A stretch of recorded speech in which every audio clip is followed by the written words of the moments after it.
والصلاة والسلام على من لا نبي بعده وعلى آله وصحبه وأهل بيته وعلماء شريعته وصلحاء ملته وأهل سنته أجمعين. أما بعد، فأعوذ بالله من الشيطان الرجيم. بسم الله الرحمن الرحيم. واعتصموا بحبل الله جميعا. صدق الله العظيم. إن الله وملائكته يصلون على النبي يا أيها الذين آمنوا صلوا عليه وسلموا تسليما. مولاي صل وسلم دائما أبدا على حبيبك خير الخلق كلهم محمد سيد الكونين والثقلين والفريقين من عرب ومن عجم. يا صاحب الجمال ويا سيد البشر من وجهك المنير لقد نور الفما لا يمكن الثناء كما كان حقه بعد خدا بزرگ ہوئی قصہ مختصر. بلغ العلا بکماله کشف الدجى بجماله حسنت جميع خصاله صلوا عليه وآله. اللهم صل وسلم وبارك على سيدنا ومولانا محمد المعدن الجود والكرم وعلى آله وصحبه وبارك وسلم. صدر مجلس، فاضل نوجوان، عزیزم علامہ مولانا محمد اعجاز سکندری صاحب، اسٹیج پہ جلوگر ممتاز علماء کرام، ثنا خوانان عظام، مہمانان محتشم، آج کی اس عظیم الشان فضائل صحابہ و اہل بیت کانفرنس میں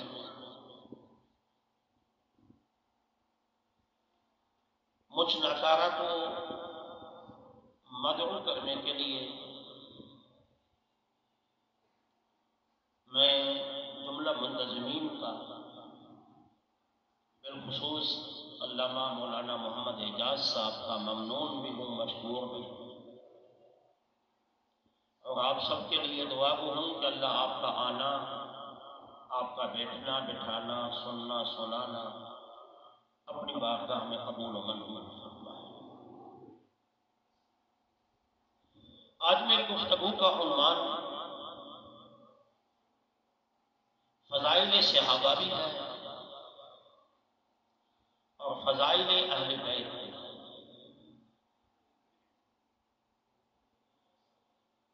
اہل بیت کا اطلاق ہر اس شخص سے ہوتا ہے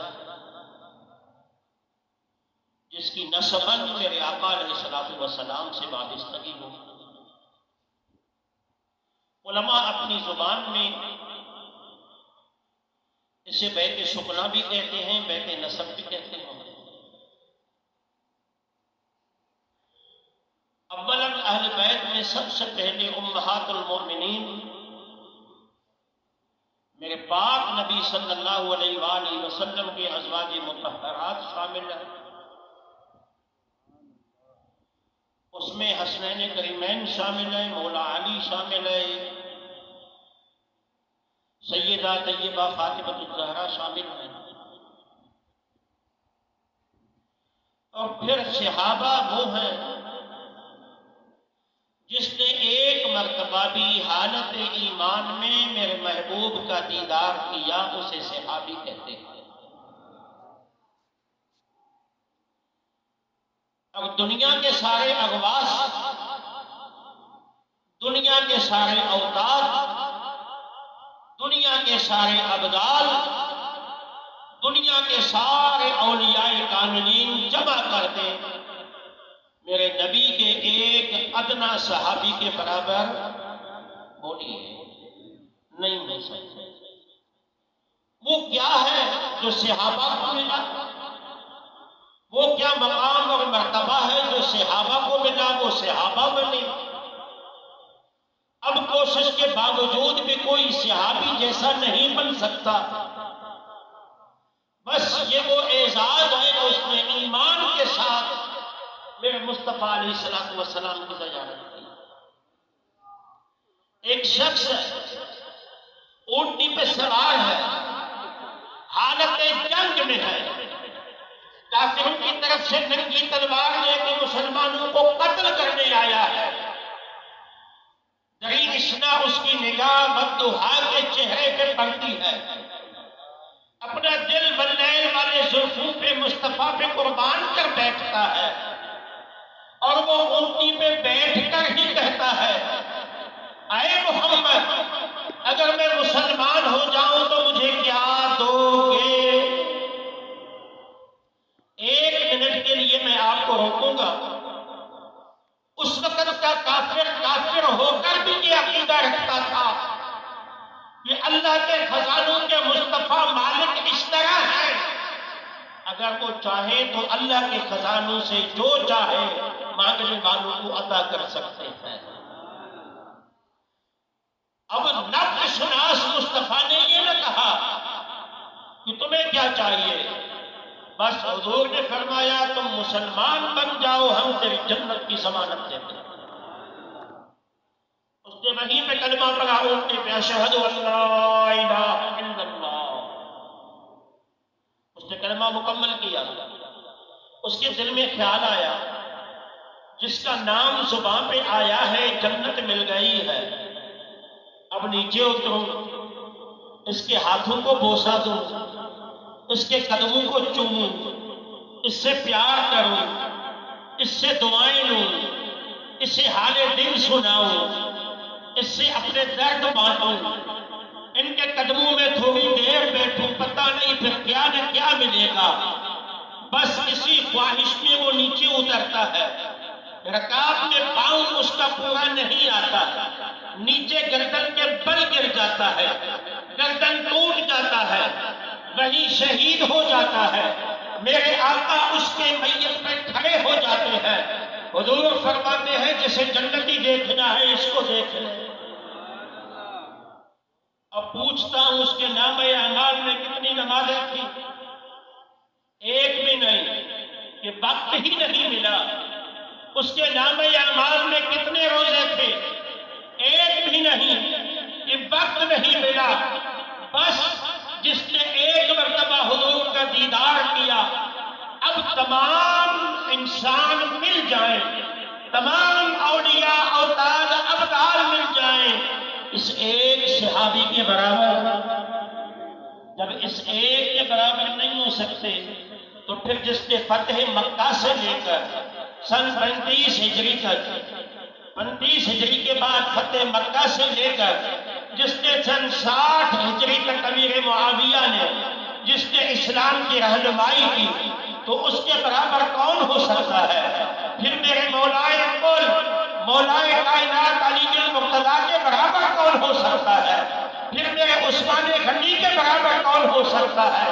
پھر سیدنا فاروق اعظم سے ہم شریک کا دعویٰ کون کر سکتا ہے؟ پھر صدیق اکبر جیسا کون بن سکتا ہے؟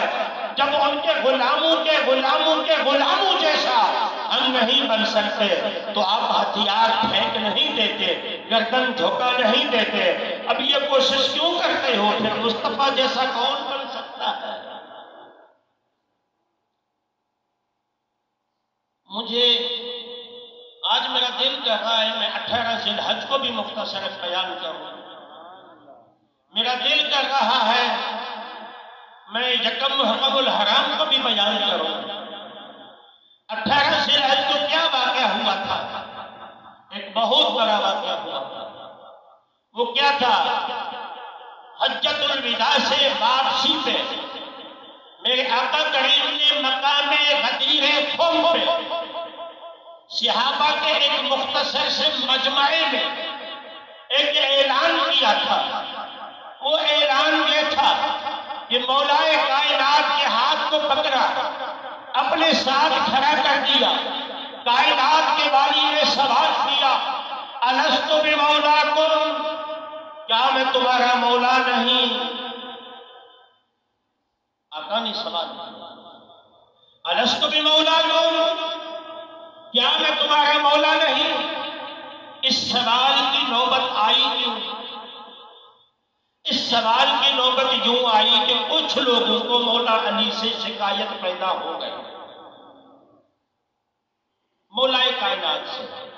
وہ صحابہ آپس میں بھائی بھائی تھے، شکایات ہونا فطری امر تھا، اور پھر یہ شکایات نہ ہوتی تو صحابہ کرام نے جس طرح مصطفیٰ علیہ السلام نے صلح کروایا، اس صلح کے انداز ہم کو کون سکھاتا؟ اب آقا کریم صلی اللہ علیہ وآلہ وسلم نے جب دیکھا کہ لوگوں نے شکایت شروع کر دی ہے، گھر ہوتا تو بلاتے، بٹھاتے، سمجھاتے، مقدمات سنتے۔ حضور اپنے صحابہ کی مزاج سے واقف تھے، کیا ایک جملہ کر دو، پیدا کر دو، جتنے بھی لوگوں کو علی سے اختلاف ہو گیا ہے وہ ختم ہو جائے۔ حضور جانتے تھے بس ایک ہی ایسا لفظ ہے، ایک ہی ایسا مقام ہے، ہر جگہ پہ یہ سوال کر سکتے ہیں کسی نہ کسی سے، لیکن جہاں میری محبت کی بات آئے گی، جہاں میری عزت کی بات آئے گی، جہاں میرے ناموس کی بات آئے گی، جہاں میری وابستگی کی بات آئے گی، پھر یہ ہتھیار پھینک دیتے ہیں، پھر یہ سوال نہیں کرتے، پھر یہ آنکھ نہیں اٹھاتے، پھر یہ گردن جھکا دیتے ہیں، تسلیم کر دیتے ہیں آقا جیسے آپ نے کہا وہی سچ ہے۔ سمجھ میں آیا یا نہیں آیا؟ آپ نے جو کہا وہی سچ ہے، دلیل طلب نہیں کرتے تھے۔ حضور نے صحابہ کا حضرت علی سے صلح کروانے کے لیے صحابہ سے سوال کیا، الست بمولاکم، کیا میں تمہارا مولا نہیں؟ سب نے کہا بلا یا رسول اللہ، آپ ہی تو ہمارے مولا ہیں، آپ ہی تو ہمارے آقا ہے، آپ ہی تو ہمارے مرشد ہے، آپ ہی تو ہمارے سب کچھ ہے۔ جب آقا نے فرمایا سنو، پھر جس کا میں مولا ہوں، مولا کائنات علی المرتضیٰ کا ہاتھ پکڑا، ہاتھ پکڑ کے فرمایا من کنت مولا فہذا علی مولا، لوگوں جس کا میں مولا ہوں اس کا علی بھی مولا، جس کا میں مولا ہوں، بولیے، جس کا میں مولا ہوں اس کا علی بھی۔ اب جب آقا علیہ الصلوۃ والسلام کے زبان سے یہ الفاظ نکلے، صحابہ کی شکایتیں کیسے ختم ہوئی؟ جی صحابہ کی نمائندگی کرتے ہوئے سیدنا فاروق اعظم گھٹنوں کے بل کھڑے ہو جاتے ہیں، ہاتھ ادب کے باندھ کے کہتے ہیں ہاں یا رسول اللہ، ہم نے مان لیا، علی ہمارا بھی مولا ہے، ہمارے بچوں کا بھی مولا ہے، آنے والے نسلوں کا بھی مولا ہے۔ جی فاروق اعظم تو کہیں کہ مولا علی میرے آنے والے نسلوں کا کیا ہے؟ کیا ہے؟ جو ہے دور سے یاد۔ آپ کو میری اردو سمجھ میں نہیں آتی تو کیا ہے؟ آپ کی مرضی جیسے بولیں، ویسے مجھے بلوانا آتا نہیں ہے، میں اس کا عادی نہیں ہوں، یہ آپ کی مہربانی ہے، آپ سنیں توجہ سے سنیں۔ پھر اختلاف کیسے ختم ہوئے؟ حضرت بلال علی المرتضیٰ کے سامنے آ گئے، اور ایک روایت میں ہے ایک ٹانگ اس نے اوپر اٹھائی ہوئی تھی، ایک ٹانگ پہ وہ رقص بھی کر رہے تھے، وجد میں بھی تھے، دھوم بھی رہے تھے، اور کہہ رہے تھے بخن بخن بخن یا علی، علی تمہیں مبارک ہو، مصطفیٰ نے تمہیں ہمارا مولا بنا دیا۔ اس کو مولا تمام صحابہ نے مانا، بس اس مولا کا مطلب مولا ہے، اس مولا کا مطلب آقا ہے، اس مولا کا مطلب مرشد ہے، اس مولا کا مطلب رہنما ہے، اس مولا کا مطلب رہبر ہے، اس مولا کا مطلب محبوب ہے، اس مولا کا مطلب قائد ہے۔ لیکن اس مولا کا مطلب اہل السنت کے عقیدے کے مطابق جانشین بولیے، اپنے عقیدے بیان کرنے پہ پابندی تو کسی پہ نہیں ہے۔ تہذیب اخلاق کے دائرے کے اندر ہم اپنا عقیدہ بیان کرنے کا ہر کوئی اپنا حق محفوظ رکھتا ہے۔ اگر کوئی سمجھتا ہے کہ نہیں یہ خلافت کا اعلان تھا تو پھر وقت مناسب تو عرفہ کا دن تھا، جہاں 1.25 سے زیادہ حجاج کرام دنیا کے کونے کونے سے آئے تھے، وہاں پہ حضور اعلان کر دیتے کہ میرا جانشین علی المرتضیٰ ہے، بات ہی ختم ہو جاتی ہے۔ علی کو سب کچھ ہم مانیں گے، مانتے ہیں، مان رہیں گے، لیکن عقیدہ یہ ہے مصطفیٰ کا جانشین اگر ہے تو وہ صدیق اکبر ہے، اس کے بعد فاروق اعظم ہے، اس کے بعد عثمان غنی ہے، اس کے بعد مولا کائنات علی المرتضیٰ ہے، اس کے بعد امام حسن مجتبی ہے، پھر خلافت راشدہ کا دور ختم ہو جاتا ہے، پھر ملوکیت کا دور آ جاتا ہے، اور شرعی تقاضوں کے عین مطابق سیدنا امیر معاویہ رضی اللہ تعالی عنہ کا دور آ جاتا ہے۔ میں جب مولا علی کا ذکر کر رہا ہوں، میں نے یہ کہا کہ مولا علی ہمارے مولا ہے، لیکن 18 ذی الحج کو ہمارے نزدیک عید کا دن ہمارے سنت کے عقیدے میں انہوں نے کسی نے کہا کہ یہ عید نہیں، عید اکبر ہے، یعنی عیدوں کی عید ہے۔ میں نے کہا نہیں، ہماری عید تو وہ ہے جب ربیع الاول کا چاند نظر آتا ہے، ہماری عید تو تب ہوتی ہے جس سہانی گھڑی جب کا طیبہ کا چاند، اس کے افروز ساعت پہ لاکھوں سلام۔ ہماری عید تو ربیع النور 12 ربیع النور ہی ہے۔ عیدوں کی عید ہماری اس لیے بھی نہیں کہ جب 18 ذی الحج آتا ہے تو میرے سامنے مظلوم مدینہ عثمان غنی کی شہادت آ جاتی ہے۔ میں عثمان کا ذکر بھی کروں گا، میں کربلا کے حسین کا ذکر بھی کروں گا، میں اس حسین کی شان کو بیان کرتا رہوں گا۔ تو اب آپ بھی سنتے ہیں، سنتے رہیں گے، کیوں کہ حسین جب کربلا میں تھے تو اس کے ساتھی کا نام عباس تھا، جب حضرت عثمان کا محاصرہ کیا گیا تو اس کے ساتھی کا نام علی المرتضیٰ تھا۔ حسین جب اپنے خیمے میں تھے اس کے چوکیداروں کا نام اون اور محمد تھا، لیکن میں اس عثمان کا ذکر بھی ضرور کروں گا جب تو اپنے گھر میں تھے اس کے دروازے کے چوکیداروں کا نام حسن بھی تھا تو حسین۔ میں اس لیے بھی حضرت عثمان کا شان بیان کروں گا۔ میرے آقا کریم نے بلایا تھا، عثمان جی میرے آقا، ایک دن آئے گا، کون سا دن؟ اللہ تمہیں کرتا پہنائے گا، جبہ پہنائے گا، لباس پہنائے گا۔ اچھا، دنیا تمہیں کہے گی اتار دینا، لباس اتار دو، لوگ کہیں گے، لیکن جب تمہیں لوگ کہیں نا یہ لباس اتار دو یعنی خلافت چھوڑ دو، اس وقت مجھ محمد کی وصیت کو یاد رکھنا، نہیں چھوڑنا۔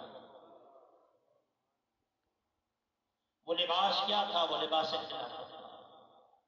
میں عثمان کی عزت اس لیے بھی بیان کرتا ہوں، غزوہ تبوک کے موقع پہ میرے آقا علیہ الصلوۃ والسلام نے فرمایا ہے کوئی دین کی مدد کرنے والا، 100 نہیں، 200 نہیں، 300 نہیں، ایک روایت کے مطابق 400، ایک روایت کے مطابق 700، ایک روایت کے مطابق 900 اونٹ بما ساز و سامان آقا کی خدمت میں پیش کر دیتے ہیں۔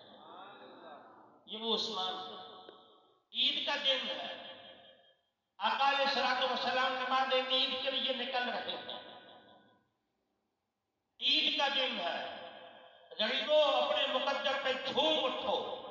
خدا کی قسم دنیا کچھ بھی نہیں ہے، دنیا کی کوئی عزت اور وقار نہیں ہے۔ میرے مصطفیٰ تیار ہو کے نماز عید کے لیے جانے لگے، سیدہ عائشہ آگے آ جاتی ہے، یا رسول اللہ عید کا دن ہے، گھر میں کھانے کھلانے کے لیے کچھ نہیں ہے، نہ جو موجود ہے، نہ گندم موجود ہے، نہ کھجور موجود ہے، نہ شہد موجود ہے۔ آقا فرماتے عائشہ شکوا